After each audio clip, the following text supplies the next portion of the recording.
ہر مشکل کے حل کے لیے کوئی آسان سا وظیفہ بتا دیں۔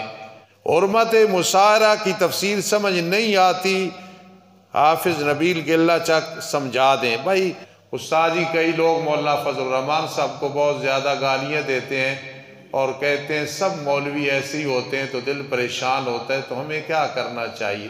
شب برات کا چراغاں رات کو کرنا اور شب برات ایک دوسرے کو دینا، اس کا کیا؟ ہر مشکل کے حل کے لیے کوئی آسان سا وظیفہ بتا دیں۔ آسان سا وظیفہ یہ ہے کہ روزانہ 70 دفعہ سورہ قریش پڑھا کریں، اول آخر ایک دفعہ درود شریف اور 101 دفعہ یا سلام۔ جو مشکل بھی ہے پھر شک بھی نہیں کرنا، وہ حل ہو جائے گی انشاءاللہ۔ 70 دفعہ سورہ قریش اور 101 دفعہ یا سلام روزانہ پڑھیں، انشاءاللہ بہت فائدہ ہوگا۔ استاد جی کئی لوگ مولانا فضل الرحمان صاحب کو بہت زیادہ گالیاں دیتے ہیں اور کہتے ہیں سب مولوی ایسے ہی ہوتے ہیں تو دل پریشان ہوتا ہے، تو ہمیں کیا کرنا چاہیے؟ بھئی بات یہ ہے کہ علماء دین کے خادم ہیں، علماء کی مخالفتیں ہوتی ہیں، لوگ غلط فہمی کی وجہ سے کر دیتے ہیں۔ گالیاں نہیں دینی چاہیے، دلیل کے ساتھ رد کرنا چاہیے۔ اس وقت جو ملک پاکستان میں بحران ہے اور جو کچھ یہ اختلاف ہے، دعا کرو اللہ پاک اس کو ختم فرمائے اپنی رحمت کے ساتھ، اور کوئی بھی آ جائے، وہ آدمی آئے جو ملک پاکستان کا خیر خواہ ہو، چلانے والا ہو۔ سارا نظام خراب ہوا ہے، لیکن رب کائنات ہر چیز پہ قادر ہے۔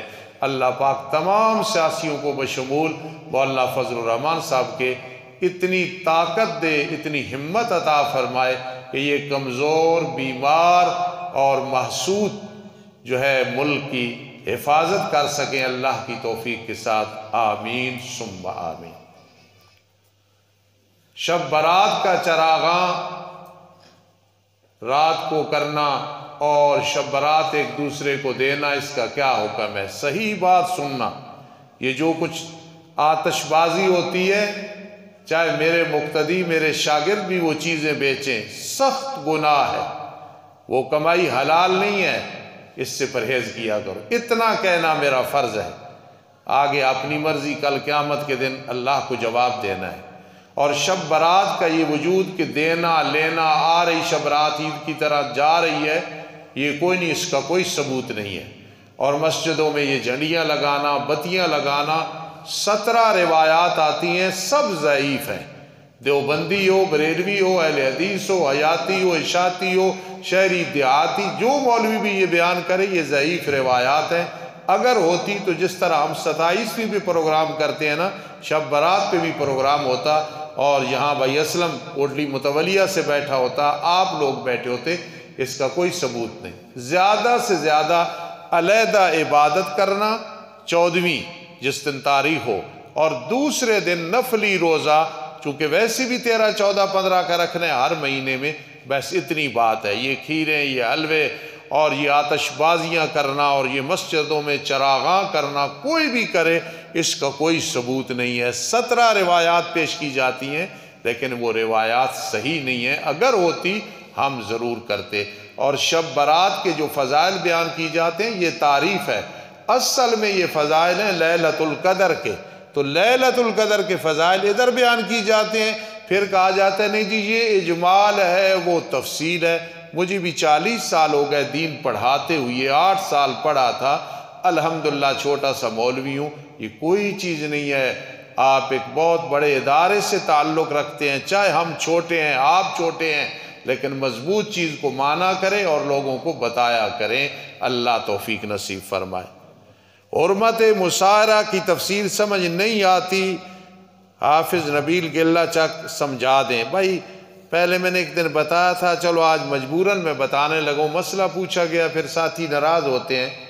خدا نخواستہ کوئی سسر اپنی بہو کو شاوت کے ساتھ ہاتھ لگا دے یا وہ شاوت کے ساتھ ہاتھ لگا دے، یہ حرمت مصاہرہ ہے، بیٹے کا نکاح ٹوٹ جاتا ہے۔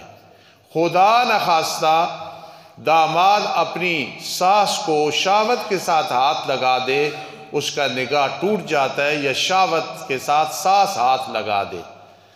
تیسرے نمبر پہ خدا نخواستہ، دیکھو مسئلہ پوچھا ہے، کوئی ناراضگی کی بات نہیں، ہزاروں دفعہ کوئی ناراض ہو میں نے مسئلہ بیان، خدا نخواستہ کوئی بدتینت، خدا نخواستہ بدتینت اپنی بیٹی کو شہوت سے ہاتھ لگا دے تو اس کا اپنا نکاح ٹوٹ جاتا ہے۔ خدا نخواستہ ماں کو کوئی ہاتھ لگا دے شہوت کے ساتھ، چونکہ مسئلہ پوچھا گیا تب میں بیان کر رہا ہوں، تو اس وقت باپ کا نکاح ٹوٹ جاتا ہے۔ یہ حرمت مصاہرہ ہے۔ 3 دفعہ سوال آیا، میں نے اس کو ٹالا، اجمالاً بیان کیا، آج میں نے تفصیلاً بیان کر دیا ہے۔ اب اس کی وضاحت کی کوئی ضرورت ہو، جس طرح یہ لکھا ہوا ہے گلہ چک سے کوئی، تو بھائی وہ آ کے پوچھ لے۔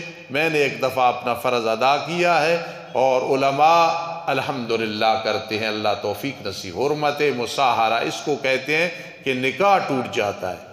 ایک آدمی نے زبردستی کسی سے طلاق تعریر کرائی، کر ایک یا زیادہ، اس نے تعریر کر دی لیکن منہ سے نہیں بولا، کتنی طلاقیں واقع ہوں گی؟ ایک بھی نہیں ہوگی، کیونکہ زبردستی کا لکھ، وہ بولا نہیں ہے، لکھا ہے۔ اگر بولتا تو پھر ہو جاتی، چاہے زبردستی تھی۔ اور اگر ایک آدمی اپنی مرضی سے لکھے لیکن بولے نہیں تو استاد جی وہ کون سی طلاق ہوگی؟ وہ جو دے گا وہی ہو جائے گی۔ ایک آدمی بولتا نہیں ہے، زبان سے لکھتا ہے، جب وہ لکھتا ہے نا تو اس اپنی مرضی سے لکھا ہے، 1 لکھی، 2 لکھی، 3 لکھی، جیسے بھی وہ ہو جائیں گی۔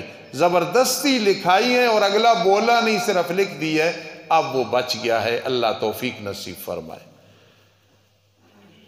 عدت کے دوران داماد اور سسر سے پردہ ہے یا کہ نہیں؟ بھائی بات یہ ہے، عدت کا پردہ کوئی علیحدہ حکم نہیں، سارے سن لو، عدت کے پردے کا کوئی علیحدہ حکم نہیں ہے۔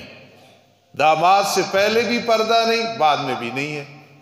اسی طرح سسر سے پہلے بھی پردہ نہیں، وہ باپ ہوتا ہے، اور اس وقت بھی نہیں ہے۔ عدت کے لیے وہی قانون ہے جو پردے کا ویسے قانون ہے، جس سے پردہ پہلے ہے اب بھی ہے۔ ہاں ایک مسئلہ ہے، خدا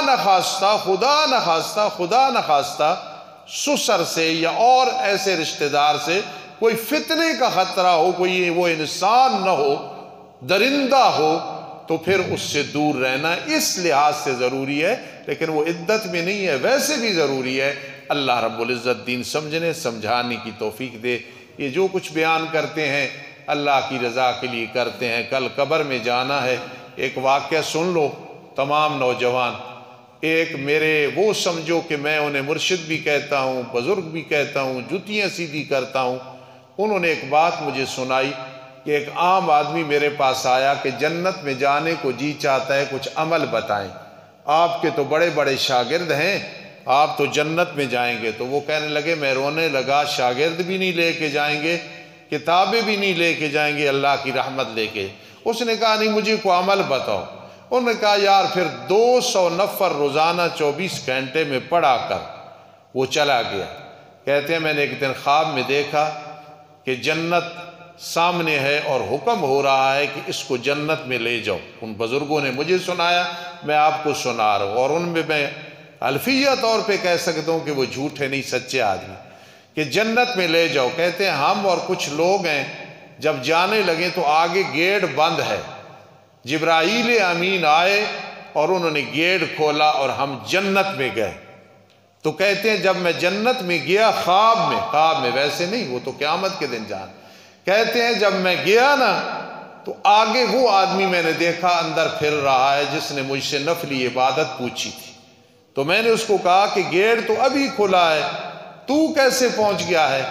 اس نے کہا بس وہ جو 200 نفل پڑھتا تھا نا تو اللہ رب العزت نے رحمت کی ہے۔ تو وہ سمجھاتے ہیں کہ ضروری نہیں علماء اولیاء ہی جنت میں جائیں گے، بعض عام لوگ نفلی عبادت زیادہ کرنے کی وجہ سے جب فرضی بھی کرتے ہوں پھر نفلی، اس طرح اللہ تعالیٰ انہیں مقام عطا فرماتے ہیں۔